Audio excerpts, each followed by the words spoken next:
Bengaluru traffic ಬಗ್ಗೆ ಗಗನಯಾತ್ರಿ ಶುಭಾಂಶು ಶುಕ್ಲಾ ವ್ಯಂಗ್ಯ ಆಡಿದ್ದಾರೆ. ಬೆಂಗಳೂರು ಟ್ರಾಫಿಕ್ ಬಗ್ಗೆ ಅವರು ಹಾಸ್ಯವನ್ನ ಮಾಡಿದ್ದಾರೆ. ಟೆಕ್ ಸಮಿಟ್ನಲ್ಲಿ ಸಚಿವರ ಮುಂದೆನೇ ಟ್ರಾಫಿಕ್ ಕುರಿತಾಗಿ ಅಸಮಾಧಾನವನ್ನು ಸಹ ಅವರು ವ್ಯಕ್ತಪಡಿಸಿರೋದು.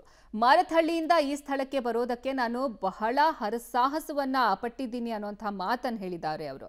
ಸ್ಪೇಸ್ಗೆ ಒಂದ್ ವೇಳೆ ಹೋಗೋದು ಸುಲಭ, ಆದರೆ ಈ ಬೆಂಗಳೂರು ಟ್ರಾಫಿಕ್ನಲ್ಲಿ ಮಾರತ್ಹಳ್ಳಿಯಿಂದ ಮಾದಾವರಕ್ಕೆ ಬರೋದೇ ಬಹಳ ಕಷ್ಟ ಅನ್ನುವಂಥ ಮಾತನ್ನ ಅವರು ಹೇಳಿದ್ದಾರೆ. ಗಗನಯಾತ್ರಿ ಶುಭಾಂಶು ಶುಕ್ಲಾ ಬೆಂಗಳೂರಿನ ಟ್ರಾಫಿಕ್ ಬಗ್ಗೆ ಟೀಕೆಯನ್ನ ಮಾಡಿರೋದು.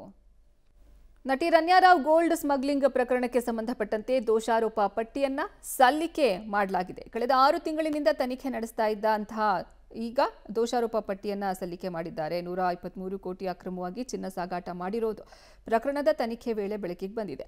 ಈಗಾಗಲೇ 5 ಜನ ಆರೋಪಿಗಳು ಸಹ ಶೋಕಾಸ್ ನೋಟಿಸ್ ಅನ್ನ ಕೊಡಲಾಗಿತ್ತು. ಡಿಆರ್ಐ ಕೇವಲ ರನ್ಯಾ ರಾವ್ 104 ಕೋಟಿ ಮೌಲ್ಯದ ಚಿನ್ನವನ್ನ ಅಕ್ರಮ ಮಾಡಿದ್ದಾರೆ ಅನ್ನೋದು ಸ್ಪಷ್ಟವಾಗಿ ತನಿಖೆಯಲ್ಲಿ ತಿಳಿದು ಬಂದಿದೆ.